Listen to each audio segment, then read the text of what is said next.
हाय दोस्तों, welcome back to my YouTube channel Padhaku Chhatra. दोस्तों, आप लोगों का स्वागत है हमारे यूट्यूब चैनल पढ़ाकू छात्र में।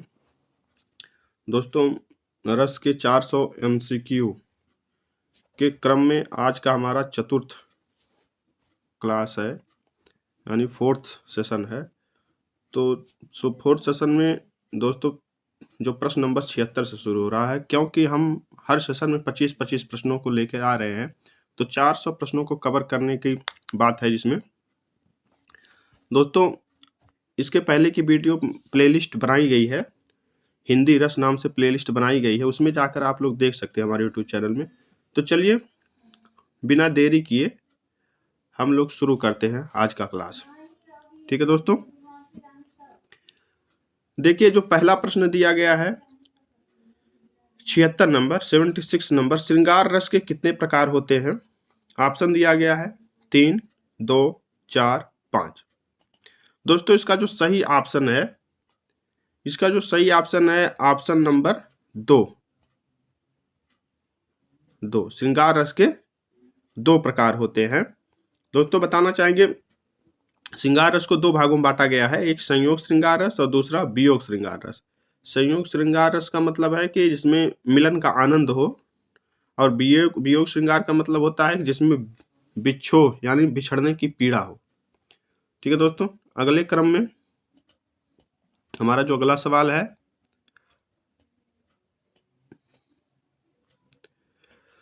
कौन सा रस आध्यात्मिक शांति का प्रतीक है?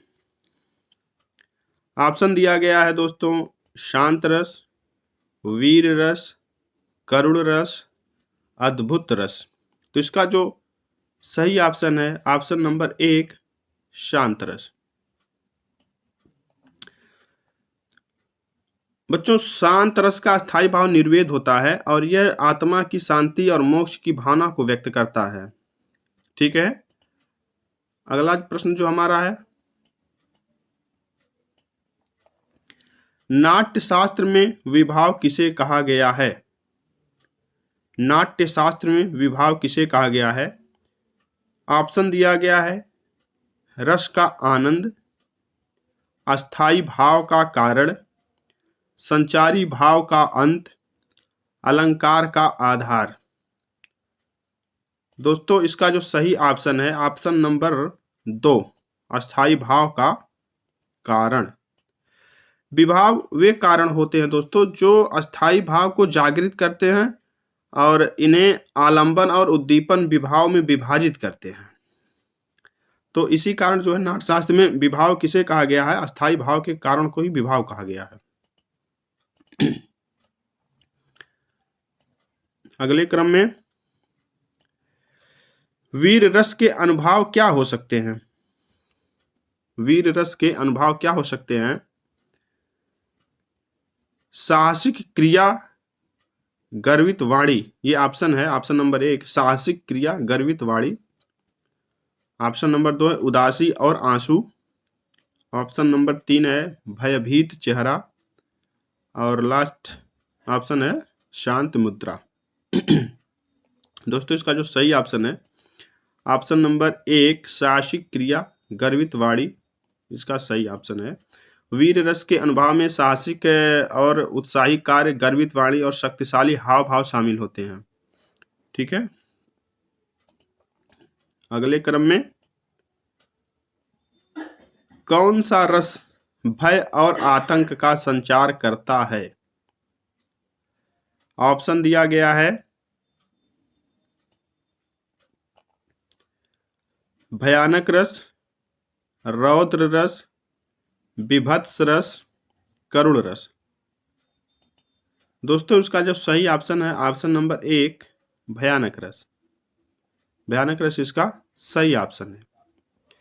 भयानक रस भय और आतंक की भावना उत्पन्न करता है, इसका स्थायी भाव भय है। ठीक है दोस्तों, अगली कड़ी में जो हमारा अगला सवाल है, रस का प्रथम उल्लेख किस ग्रंथ में मिलता है? रस का प्रथम उल्लेख किस ग्रंथ में मिलता है? ऑप्शन दिया गया है महाभारत, नाट्यशास्त्र, रामायण, योग सूत्र। दोस्तों इसका जो सही ऑप्शन है ऑप्शन नंबर 2 नाट्य शास्त्र। रस का सबसे पहले विस्तृत वर्णन भरत मुनि के नाट्य शास्त्र में मिलता है। ठीक है दोस्तों, इसी नाते नाट्य शास्त्र ऑप्शन सही है। अगली कड़ी में विभत्स रस में उद्दीपन विभाव कौन से हैं? ऑप्शन दिया गया है सौंदर्य, घृणास्पद वस्तुएं और दृश्य, वीरता, हास्यपूर्ण स्थितियां। दोस्तों इसका जो सही ऑप्शन है ऑप्शन नंबर 2 घृणास्पद वस्तुएं और दृश्य। विभत्स रस में उद्दीपन विभाव वे वस्तुएं या दृश्य होते हैं जो घृणा और विकर्षण की भावना को उत्पन्न करते हैं। ठीक है, अगली कड़ी में हास्य रस में अनुभाव कौन से हो सकते हैं? हास्य रस में अनुभाव कौन से हो सकते हैं? अश्रु और चुप्पी, मुस्कान और हंसी, क्रोध और गर्जना, भयभीत चेहरा। दोस्तों इसका जो सही ऑप्शन है ऑप्शन नंबर 2 मुस्कान और हंसी। हास्य रस में अनुभाव के रूप में हंसी, मुस्कान और हल्की फुल्की भाव भंगिमाएं शामिल होती हैं। ठीक है दोस्तों, अगली कड़ी में हमारा जो अगला सवाल है अद्भुत रस का अस्थायी भाव क्या है? ऑप्शन दिया गया है उत्साह, आश्चर्य, भय, करुणा। दोस्तों इसका जो सही ऑप्शन है ऑप्शन नंबर 2 आश्चर्य। ऑप्शन नंबर 2 आश्चर्य। अद्भुत रस का अस्थायी भाव आश्चर्य होता है जो चमत्कारिक घटनाओं और अनोखी वस्तुओं से उत्पन्न होता है। ठीक है, अगला प्रश्न है श्रृंगार रस का आलंबन विभाव कौन सा हो सकता है? ऑप्शन दिया गया है प्राकृतिक दृश्य, नायक और नायिका, वीर योद्धा, भयावह घटना। भयावह घटना। तो दोस्तों इसका जो सही ऑप्शन है 85 नंबर का नायक और नायिका। श्रृंगार रस का दोस्तों जो आलंबन विभाव होता है वह नायक नायिका होते हैं और जो प्रेम का आधार बनाते हैं या बनते हैं। ठीक है, अगली कड़ी में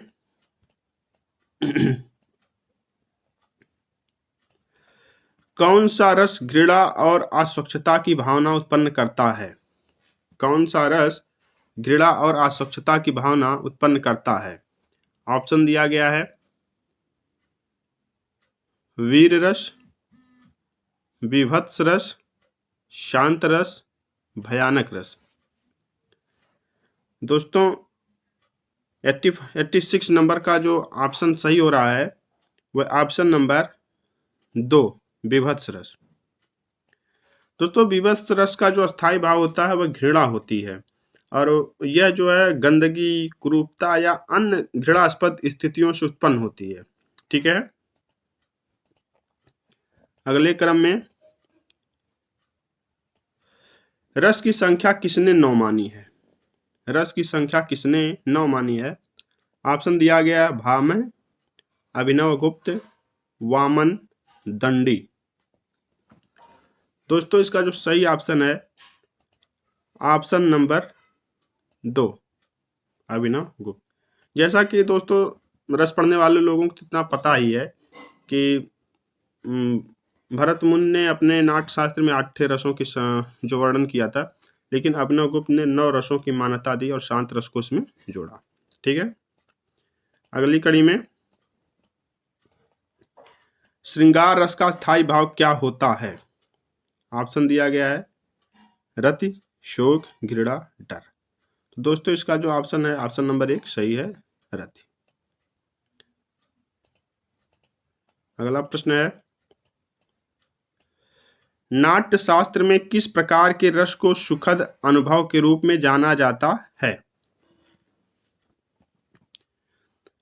तो इसका जो ऑप्शन दिया गया है वीर रस, श्रृंगार रस, शांत रस, हास्य रस।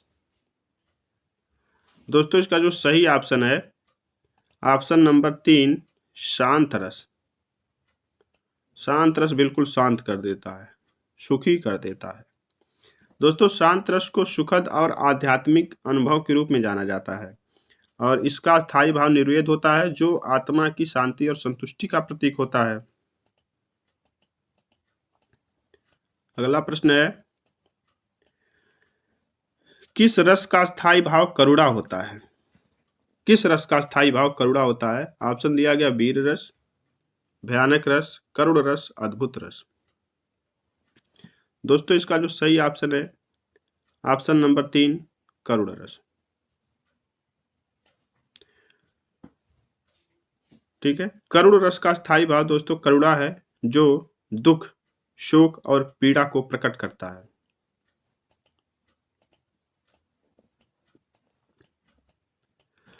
रौद्र रस का स्थायी भाव क्या होता है?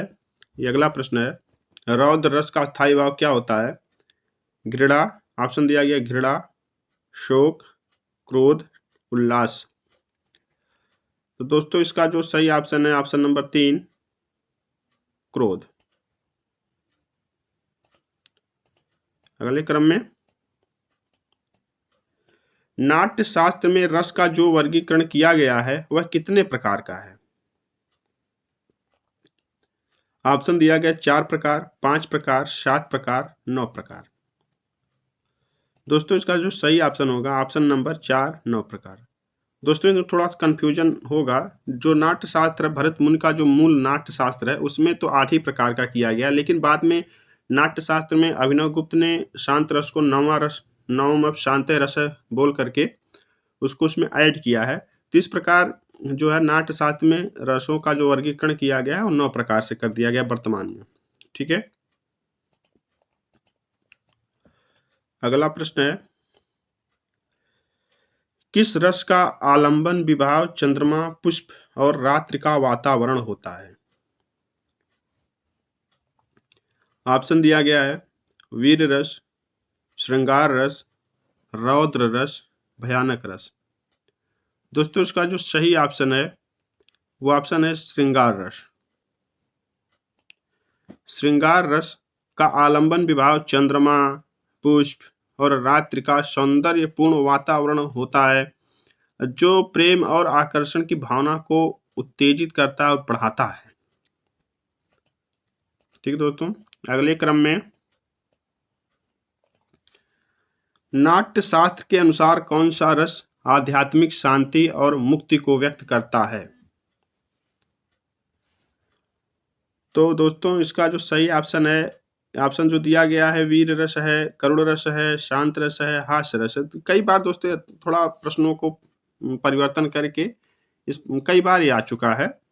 देखते हैं इसका जो है ऑप्शन नंबर 3 है शांत रस सही होगा, क्योंकि शांत रस जो आध्यात्मिक शांति, ध्यान और निर्वाण को व्यक्त करता है और यह एक तात्विक और शुद्ध अनुभव है या बहुत तात्विक और शुद्ध अनुभव होता है। अगले क्रम में अद्भुत रस का स्थायी भाव क्या होता है? दोस्तों ये भी रिपीटेड है।